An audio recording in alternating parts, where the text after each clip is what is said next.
Alô pessoal, está no ar mais uma edição do TV Hoje Memória.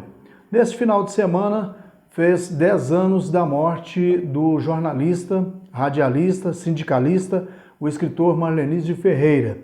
Ele foi o autor do livro Calunga, a língua secreta dos escravos. Você vai saber a importância disso para a história de Patrocínio e do Brasil já, depois do intervalo. Oferecimento: Automotiva Pneus, Lojas Reon, Memorial Jardim dos Ipês, Colégio Atenas, Disque Areia do Luquinha, Unicerp, Posto Econômico, Copa 60 anos, Expresso União. O economista Eustáquio Amaral disse no meu programa Roda Viva, na rádio hoje, nas manhãs de domingo, que houve um tempo em que Patrocínio chegou a ter mais habitantes do que a cidade de São Paulo. A grande maioria era formada por escravos. Nesta história de município escravista, os africanos, índios e nativos usavam um dialeto para se comunicar sem que os senhores de engenho entendessem. Era a calunga. Até hoje, na região de Patrocínio, aqui em Minas, muita gente fala o dialeto, que é um código, né? E que é uma mistura do dialeto africano, de dialetos africanos, línguas indígenas, português. E um homem dedicou boa parte da sua vida estudando esse dialeto e seu nome agora deve ser marcado na história e respeitado. É o jornalista, radialista, sindicalista e escritor Marlenise de Ferreira. Nesse final de semana, fez 10 anos de sua morte. Por que ele é tão importante? Ele foi o autor do livro Calunga, a língua secreta dos escravos. Esse livro, depois de muita pesquisa por conselhos especializados de Patrocínio e pelo Instituto do Patrimônio Histórico Nacional, o IPHAN, se tornou Patrimônio Imaterial da Humanidade. É o primeiro a registrar um dialeto ou código de escravos completos com verbetes, transformando assim Patrocínio numa referência no assunto. Você vai saber a importância disso para a história de Patrocínio e, mais que isso, para a história do Brasil. Marlenise Ferreira ganhou o prêmio Rodrigo Melo Franco Andrade na 4ª edição em reconhecimento pela excelência do material publicado. Foi vencedor na categoria Salvaguarda de Bens da Natureza Imaterial do Brasil. Ele foi meu colega de trabalho, mas mais que isso, foi um amigo e uma pessoa que me deu dicas importantíssimas que eu uso até hoje nas transmissões esportivas e no jornalismo. Ele morreu no dia 11 de setembro de 2011, poucos dias depois do lançamento do livro e alguns dias antes desse lançamento, eu entrevistei para o Hoje Magazine, que era um programa que eu tinha na televisão na época.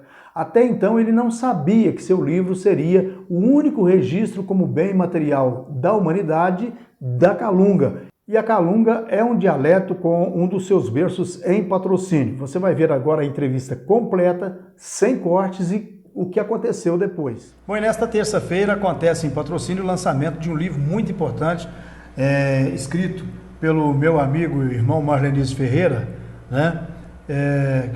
Que foi radialista durante muitos anos, e ainda é, né? Ele exerceu a profissão durante muitos anos como comentarista esportivo, trabalhou no jornalismo da Difusora e tal, depois fotógrafo e foi um dos organizadores do Sindicato dos Trabalhadores Rurais de Patrocínio, e agora ele lança um livro, está só lançando agora, porque na realidade esse livro foi criado lá na década de 80 e em 95 já estava pronto. Eu conheço essa história porque a gente conviveu muito tempo. Marlenise, primeiro é um prazer tê-lo aqui no Hoje Magazine TV, pela TV Ouro Verde, na rede hoje, que é a primeira vez que eu te recebo no meu programa e por um motivo muito importante, que é o lançamento desse livro aí sobre Calunga. Antes de falar sobre o livro em si, de maneira geral, eu queria destacar quem faz o prefácio desse livro, né? Quem apresenta esse livro, que também foi um jornalista realmente de muita importância dentro da comunicação de Patrocínio, que foi o Tião Eloy, né? Sim. Que já morreu e tudo mais, mas está lá, você respeitou isso. E isso é importante porque, além de você ter respeitado esse grande profissional da imprensa, de alguma forma também ela vai contribuir para que a credibilidade desse livro seja maior. Sim, né? sim. Então, eu queria só fazer esse registro. E que você contasse para a gente como é que vai ser esse livro sobre a calunga que você está lançando aí. Primeiro, eu vou te falar a respeito do Tião Eloy. Você sabe bem, o Tião Eloy é um dos grandes amigos que eu tive na vida, uma das pessoas mais cultas que eu conheci, não só no sentido cultural de informação, mas principalmente no sentido humano, no sentido de domínio de si mesmo, de conhecer a si mesmo. Ele fez a revisão e fez o prefácio. Ele olhou toda a obra, gostou, tanto assim que se dispôs a fazer a revisão para mim, me ensinou muito, me ajudou muito. Também era bom de Calunga? Conhecia, além de Calunga, ele conhecia Quimbundo, que pode ser de outra região, mas que mostrava ou mostra claramente a predisposição que ele tinha para outros idiomas. Quanto ao trabalho, eu conheço Calunga por ouvir, desde que eu entendo por gente, porque meu pai falava Calunga, minha mãe entendia bem, meu tio, o tio João Ferreira, que você conheceu muito bem também, era ótimo de Calunga. Então, eu tinha 3 anos de idade, tinha 6, 7, 8, 9 anos, não entendia nada do que estava falando, mas, por exemplo, todos os meus pais, os parentes dos meus pais que eram ferroviários falavam em Calunga. Agora, a tradução era só depois de 15, né?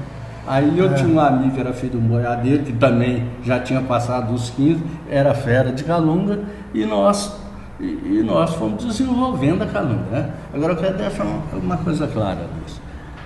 Isso que eu estou fazendo da Calunga é o que se fala em patrocínio.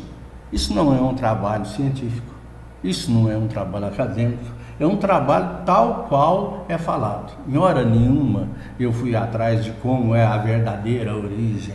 Lá eu queria mostrar o que o povo fala. Ou seja, o verbete, o que está... a tradução, a explicação dele. Lá tem o verbete, a tradução direta do verbete, se encontrou a origem, o significado dele, o significado, quando é mais de uma palavra, o sentido do verbete, uma, duas ou mais frases baseado naquele verbete, a tradução palavra a palavra e depois o sentido. Então é feito assim.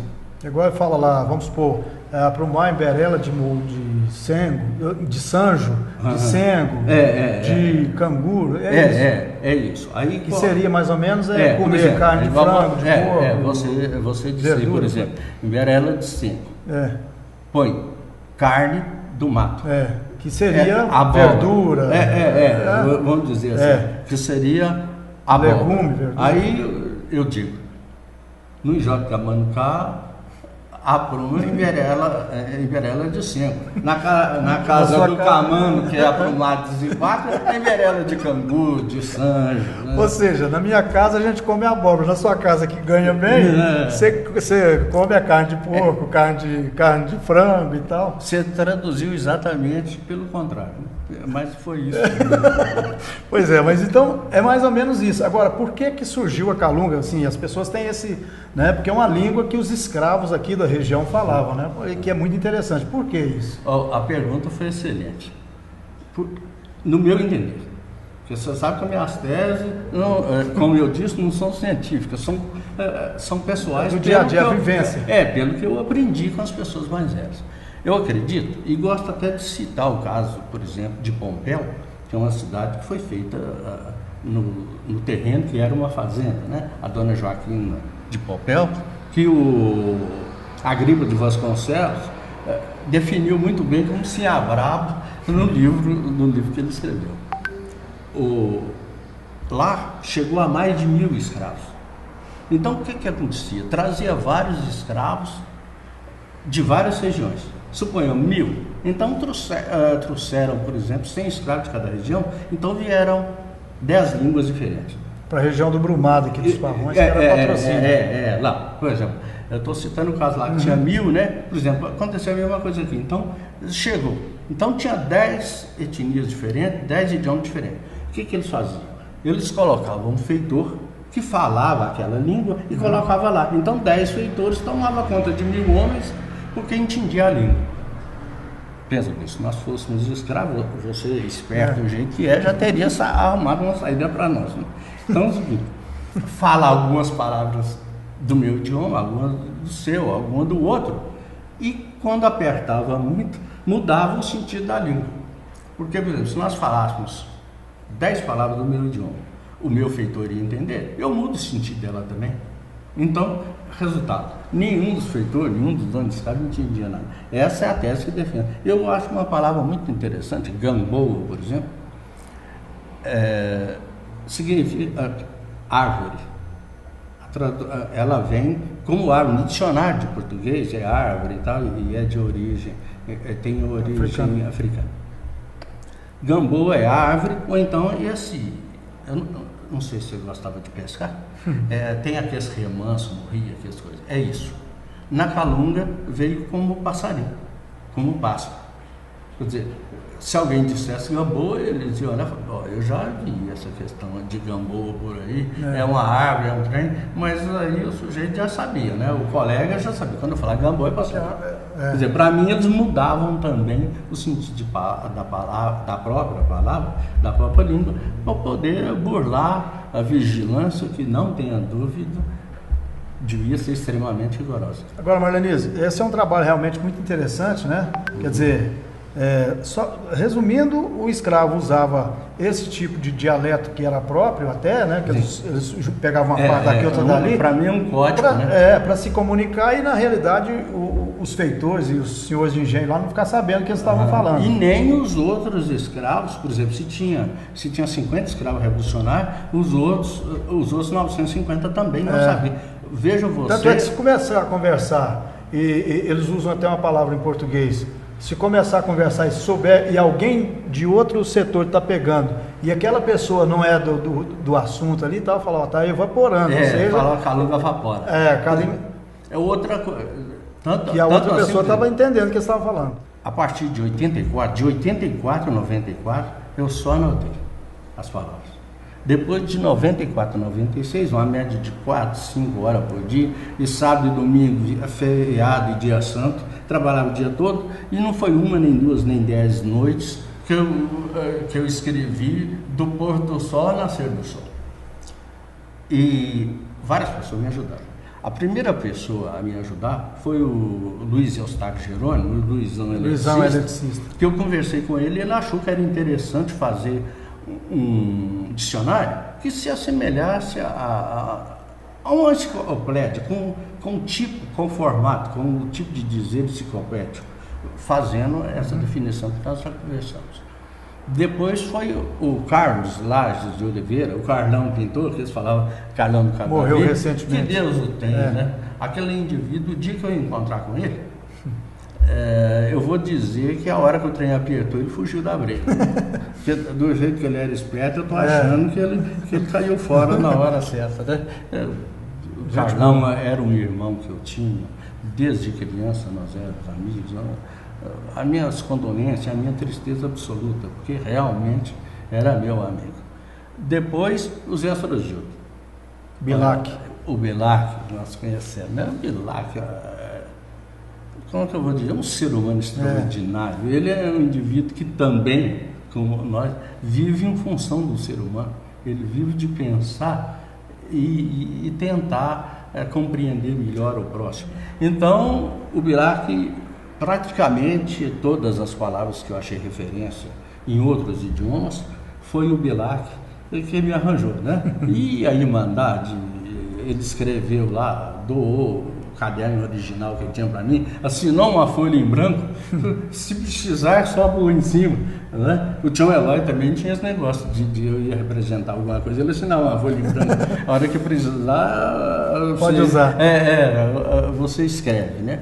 E uma outra pessoa que me ajudou, mais pela boa vontade, não foi bem o número de palavras, mas minha boa vontade, porque quase todo dia ele me aparecia com a meia dúzia de palavras para ver se eu sabia aquelas palavras ou não. Foi o Geraldo Magela, irmão do Zé Maria Campos, né? Uma pessoa humilde, mas extremamente dedicada, e a força de vontade dele, né? E muitas outras pessoas que eu cito, inclusive cito seu nome lá, e fico inventando. Ontem mesmo eu falei para o André Luiz, né? Falei, isso é uma forma de prestigiar os amigos, né? Fora do ar, falei, que prestigiar para mim? Eu estou aproveitando o prestígio dos amigos, né? os amigos famosos eu coloco lá, porque se eu chegar perto de alguém e falar, eu sou amigo do Luiz Antônio, eles vão falar assim, vai ser mentiroso, eles nem te conhecem, nunca te viram, você está querendo aparecer, falar que é amigo? Na verdade eu não estou elogiando e não estou prestando nem tanto homenagem, eu estou aproveitando dos amigos. Só para fechar, lançamento nesta terça-feira, né, como o programa é exibido segunda e terça, então, se você está vendo na terça, é hoje, né? E horário, local e patrocínio, como é que é? Eu quero convidar todas as pessoas para comparecerem no Brumado dos Pavões, terça-feira, dia 31, às 19h30. Quem patrocinou o trabalho foi o Rotary Club e a Casa da Cultura, né, a Secretaria de Cultura, e um apoio da Escola Atenas, que eu já tinha anteriormente uma combinação com o Ivan Batista da Silva. Onde você deu aula também. E eles... Não, eu não dei aula. Não deu aula lá. Maré, obrigado pela sua presença aqui no nosso Hoje Magazine TV. Nós vamos ter mais oportunidades para conversar, né? E foi muito importante tê-lo aqui no programa pela primeira vez, né? Te agradeço. Eu fico muito feliz de estar com você. Muito obrigado. Se um dia houver outra oportunidade, eu espero que seja me dada uma chancezinha, porque eu fico extremamente honrado e feliz de estar aqui. A amiga Marlenise Ferreira, também escritora, que escreveu com ele Sisquim, o menino boia fria, destacando a questão social das lavouras da região, está tentando manter o trabalho do marido e fala desse registro que veio, né, em 2017, num trabalho que envolve também a Secretaria Municipal de Cultura. Como ele já havia sido ganho antes o prêmio do IFAM, de Patrimônio Material da Humanidade, o prêmio Rodrigo de Melo Franco, né? Ele soube antes da sua morte, mas ele acabou falecendo. Então coube a mim continuar com essa divulgação, e o que me preocupa é que os jovens hoje quase não se interessam mais, e hoje já está fazendo parte do museu, e eu espero que a sementinha seja lançada e que as pessoas se interessem mais pelo assunto. Toda linguagem é uma linguagem viva, e como a calunga é um apanhado de palavras, principalmente na época em que era bem escasso, como era mais uma questão de liberdade, para se conversar perto dos senhores, para que eles nada entendessem, na verdade a calunga aconteceu o seguinte: as fazendas geralmente tinham mais de 1000 escravos, e o que eles fizeram? Eles colheram palavras de diversos dialetos da África e misturaram, porque no caso os feitores que geralmente sabiam esses dialetos ficavam perdidos e não sabiam o que eles conversavam. Então eles podiam se divertir na cara dos seus feitores, dos seus algozes, digo, né, na época, como uma liberdade. Nem todo negro falava calunga, né? A calunga exige um tirocínio da pessoa para que ela se expresse. Então, chegou até a gente. E eu falo alguma coisa de curiosa que eu sou, porque a calunga não era um dialeto para mulheres. E os homens, geralmente, nem as crianças também sabiam. Geralmente, eles ensinavam para os meninos depois dos 15 anos. O que eu posso repassar são apenas o que chegou a mim da oralidade da calunga. O Guilherme Chagas, turismólogo da Secretaria Municipal de Cultura, atuou no registro aqui de Minas. E ele conta como a calunga de patrocínio foi a primeira formalmente a ser registrada e o que foi feito. A língua calunga, ela é um patrimônio de patrocínio, né? E o poder público municipal, ele, através da contratação de uma consultoria, através da sua equipe da Secretaria de Cultura, e também a aprovação do Conselho de Patrimônio, né? de patrocínio, fez o processo de registro da língua calunga. É o primeiro processo de registro municipal nosso, né? E ela foi registrada no livro de formas de expressão, né? Era a primeira língua registrada nesses moldes no Brasil. Em dezembro de 2017, o Conselho de Patrimônio ele homologou o registro, né? E o registro foi efetivamente colocado no livro de registro das formas de expressão, né? Que é gerado um dossiê desse registro, né? Reconhecido pelo IEFA, né? O órgão estadual que faz o reconhecimento desses bens, tanto registrados quanto tombados. O município, com esse registro, ele também ganha mais recursos do ICMS cultural para que possa desenvolver e implementar outras formas aí de preservação da nossa cultura. É isso aí, eu fico satisfeito que o Marley Lísio tenha esse trabalho reconhecido, mesmo depois de sua morte, porque é um trabalho importante para Patrocínio, para Minas e para o Brasil, né, para a humanidade. Né, e acompanhei todo o seu trabalho que foi feito, foi desempenhado nesse Calunga, a língua secreta dos escravos. Muito obrigado a você, nós encerramos aqui o nosso Hoje Memória. Não esqueça de se inscrever, de acionar o sininho, de dar aquele like, é muito importante para nós, não custa nada para você. Um abraço e até a próxima edição.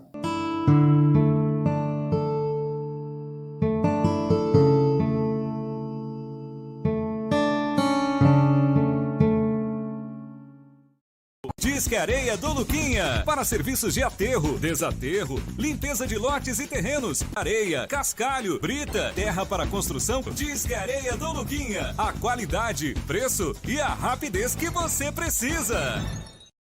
Posto Econômico, o posto pé quente da cidade, está com mais uma promoção. São prêmios incríveis até dezembro, um por mês. E ao final da promoção, uma moto Honda 0 km. Posto Econômico, o único que realiza um show de prêmios para você. Você roda com a segurança da Automotiva Pneus, alinhamento e balanceamento em qualquer tipo de veículo e sempre o melhor preço e o atendimento. Automotiva Pneus. Colégio Atenas tem uma equipe muito bem preparada para tratar seu filho com cuidado e carinho. É a garantia de que seu filho terá um ensino de qualidade. Colégio Atenas, incomparável. Lojas Reon, a loja do trabalhador. Em móveis, colchões e estofados, prazos e preços imbatíveis. Todo estoque em 10 vezes. Lojas Reon. As suas lembranças merecem um lugar especial. Venha conhecer o Memorial Jardim dos Ipês. Informações 3199-8000. Pelo Expresso União, suas viagens são mais confortáveis e rápidas. Ar-condicionado, geladeira e toalete. Carro estacionado na rodoviária mais próxima. Expresso União. Deseja uma boa viagem.